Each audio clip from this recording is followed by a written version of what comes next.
Hello friends, welcome to my kitchen. આજે આપણે બનાવશું થોડાક જ લોટમાંથી 5 અલગ અલગ શેપમાં ખાસ્તા નમકપારા. તેના માટે 500 ગ્રામ મેંદાનો લોટ, 100 ગ્રામ રવાનો લોટ, આ બંને લોટને ચાળીને કોઈ પણ એક મોટા વાસણમાં લઈ લેવાના છે. ત્યાર પછી તેમાં અડધી વાટકી ગરમ ઘી કરીને નાખવાનું છે, અડધી ચમચી તીખા પાવડર, 1 ચમચી શેકેલ જીરું પાવડર, અડધી ચમચી મીઠું.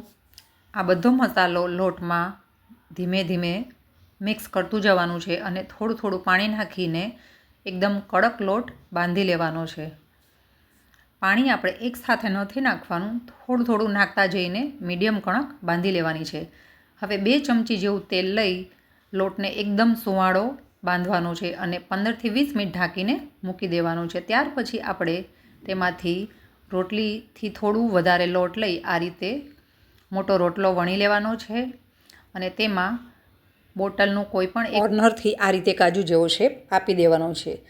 સેમ એ રીતે બીજો રોટલો વણી આ રીતે ચેક્સ કરી દેવાની છે. આ રીતે એકદમ ચોરસ શેપ આપવાનો છે જેથી કરીને શેપ સારો બને. હવે સામસામેના ખૂણા આ રીતે ચોંટાડવાના છે અને બીજા 2 ખૂણા પાછળની બાજુ ચોંટાડવાના છે અને આવો શંખ જેવો શેપ આપી દેવાનો છે. હજુ બીજી 2-3 આપણે જોઈ લઈએ. આ રીતે સેમ તૈયાર બધી કરીને થાળીમાં ભેગી કરી દેવાની છે.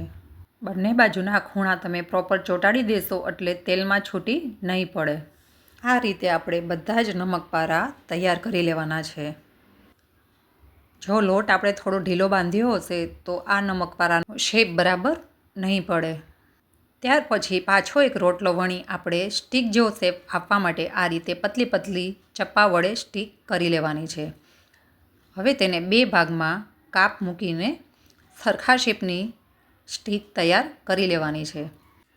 આ સ્ટીક પણ એકદમ આપણે પાતળી વણવાની છે જેથી કરીને અંદરથી કાચી ના રહે અને એકદમ કડક તૈયાર થાય. હવે તૈયાર થઈ ગઈ છે આપણી નમકપારા સ્ટીક્સ. હવે બીજા રોટલા પર આપણે તેલ અને ઘઉંનો લોટ સ્પ્રિંકલ કરી રોટલીના લોટને આપણે રોલ કરી દેવાનો છે. ધીરે ધીરે પતલો પતલો રોલ કરતા જઈ આ રીતે 2-3 વાર રોટેટ કરવાનું છે અને તેના પતલા લુવા ચપ્પા વડે કરી લેવાના છે.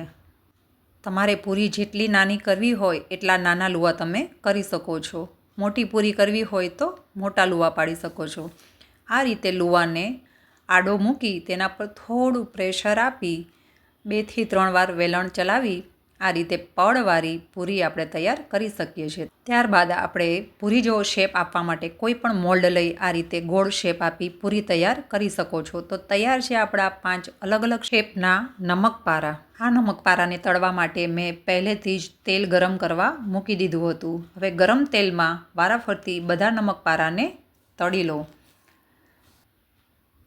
પૂરી આપણી કાચી ન રહી જાય તે માટે ચમચાની મદદથી ઉલટ સુલટ કરી આ રીતે પૂરીને ગુલાબી કલરની તળી લેવાની છે.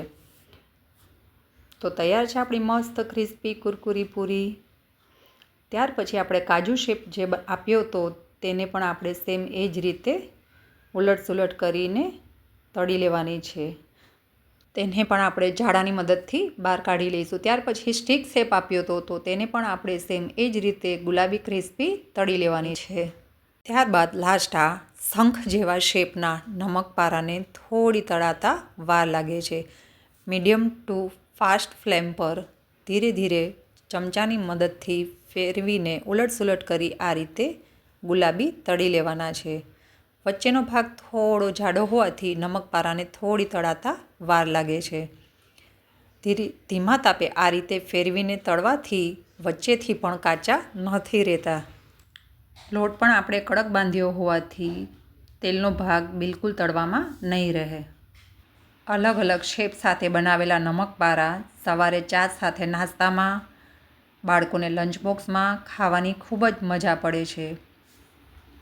આ નમકપારા તમે એરટાઇટ ડબ્બામાં 20થી 25 દિવસ સુધી સાચવી શકો છો.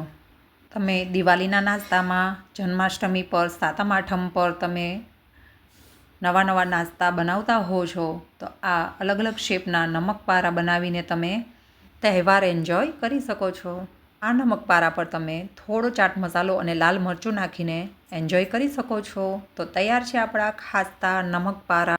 આ નમકપારા તમે ઘરે બનાવશો તો ચોખ્ખા તેલમાં તળાઈને છોકરાઓ વડીલો બધા માટે હેલ્થમાં બેસ્ટ અને સહેલા પણ ખૂબ જ પડે છે. આ નમકપારા બનાવવા મેં અલગ અલગ શેપનો ઉપયોગ કર્યો છે. તમે પણ તમારા કોઈ પણ મનપસંદ શેપનો તમે આ નાસ્તો બનાવી શકો છો. તો કેવી લાગી આજની મારી રેસીપી? જો તમને આજની રેસીપી સારી લાગી હોય તો કોમેન્ટ બોક્સમાં કોમેન્ટ કરી જરૂર જણાવજો અને તમારા ફ્રેન્ડ્સ અને ફેમિલી ગ્રુપમાં શેર કરજો. મારી રેસીપી સૌથી પહેલાં જોવા માટે મારી ચેનલને સબસ્ક્રાઈબ કરજો. Thank you for watching.